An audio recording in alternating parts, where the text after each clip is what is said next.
Salut la machine! Alors, t'es toujours au top? C'est parfait, on continue. 12e vidéo de cette série Terre pour le collège. Nous attaquons le volcanisme et nous allons voir qu'il existe deux catégories de volcans. Vous êtes prêts? C'est parti!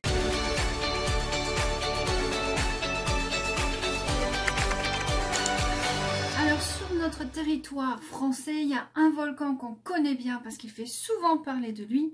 C'est le Piton de la Fournaise à l'île de la Réunion. Donc ce Piton de la Fournaise est régulièrement en éruption et cette année 2018, il en est déjà à sa 4e éruption. Alors que voit-on chez ce volcan quand il entre en éruption? Eh bien on voit des projections de lave, ce qu'on appelle des fontaines de lave. Et ces fontaines de lave sont toujours associées à un petit cône volcanique qui correspond à l'accumulation des projections qui sont retombées. Et nous avons une coulée de lave. Alors ça, c'est une image en pleine éruption. Mais à quoi ressemble ce Piton de la Fournaise quand il n'est pas en éruption? Eh bien, il ressemble à ça. Un grand volcan sur lequel on distingue plein de coulées volcaniques. Les récentes, qui sont bien noires, et des plus anciennes, qui sont déjà un peu marron, voire même grises. Dans tous les cas, il n'y a pas de végétation et on n'a que de la roche volcanique. Alors pourquoi on n'a pas de végétation sur ce volcan? Ça reste une montagne. Mais tout simplement parce qu'il est tellement souvent en éruption que la végétation n'a pas le temps de s'installer. Pour que la végétation s'installe, il faut un certain nombre d'années et être sûr surtout qu'il n'y ait pas une coulée qui repasse au même endroit. Nous sommes par exemple ici sur la coulée de 1977. Cette coulée, elle a atteint la mer, donc elle est assez loin de la structure principale du volcan et elle n'a jamais été recouverte par une autre coulée. Donc au bout de 40 ans, on ne voit s'installer que des fougères et de jeunes arbres qui commencent à pousser. Il existe une autre catégorie de volcans dans le monde. Ce sont des volcans assez imposants qui, eux, ne vont pas produire de coulées de lave, mais qui plutôt vont exploser. Et une éruption très connue est celle du mont Saint-Helens aux États-Unis, où ici, donc, vous avez le volcan et au centre, vous avez une sorte de dôme, une boule, qui de temps en temps crache des petits panaches de cendres. Alors cette boule ici, c'est du magma refroidi qui ne s'est pas écoulé. C'est ce qu'on appelle un dôme de lave. Donc contrairement au Piton de la Fournaise qui a une lave qui coule, ici nous avons une lave qui ne coule pas. Ça veut dire que le magma qui arrive de dessous la terre est très épais. Alors différence magma et lave. Le magma se trouve sous la terre, c'est un mélange de roches en fusion et de gaz. Arrivé en surface, les gaz s'échappent et ce qui reste, c'est de la lave. Soit elle ne coule pas, soit elle coule. Ce mont Sainte-Hélène est entré en éruption le 18 mai 1980 à 8h32 du matin. Il y a eu un premier effondrement du volcan, puis il y a eu une forte explosion qui a provoqué un nuage de cendres et une nuée ardente. Voici le nuage de cendres, qu'on appelle aussi un panache de cendres, qui peut monter facilement à 10 km d'altitude.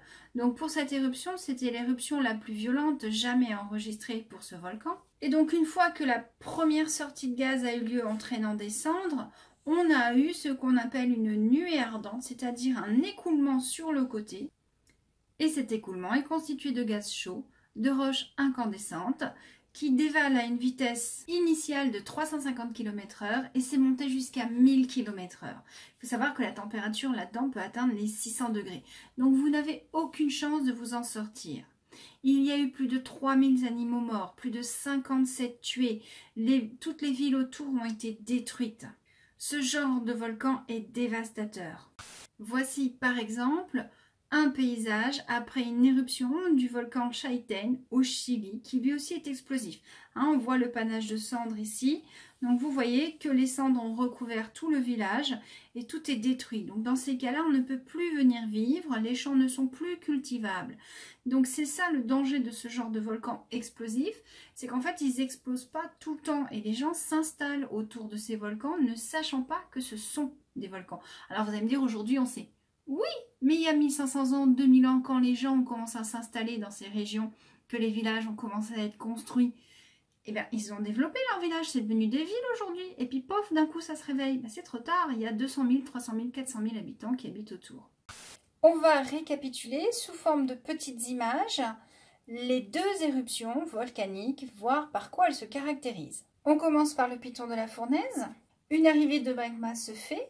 Ce magma ne va pas forcément sortir au cratère sommital, c'est-à-dire le cratère du sommet.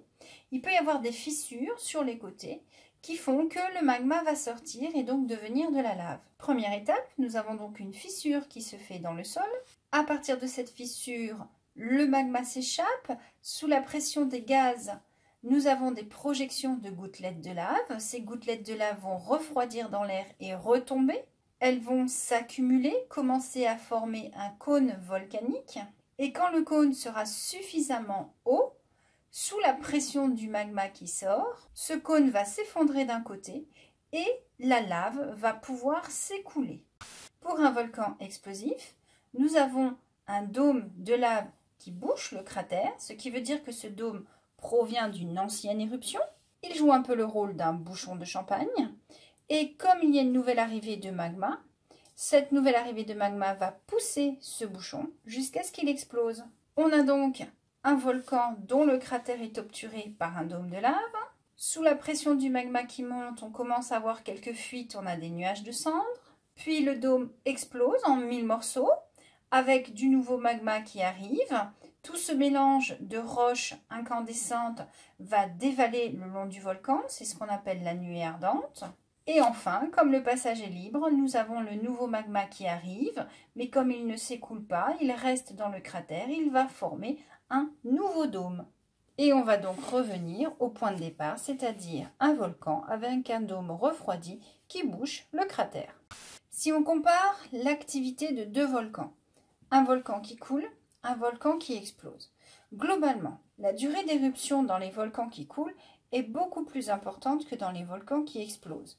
Nous avons ici un cône volcanique, alors que là nous avons un dôme de lave refroidi. Le magma va sortir par des fissures dans le cône ou au cratère du sommet, ça peut arriver. Alors qu'ici nous avons toujours une explosion du dôme au sommet du volcan. Qu'est-ce que ces volcans vont produire? Pour le piton de la fournaise, il va produire des coulées de lave fluide, des fontaines de lave. Alors que la soufrière de Montserrat, le mont Sainte-Hélène ou le volcan du Chili que je vous ai montré vont produire un nuage de cendres, une nuée ardente et un dôme de lave visqueuse à la fin de son activité.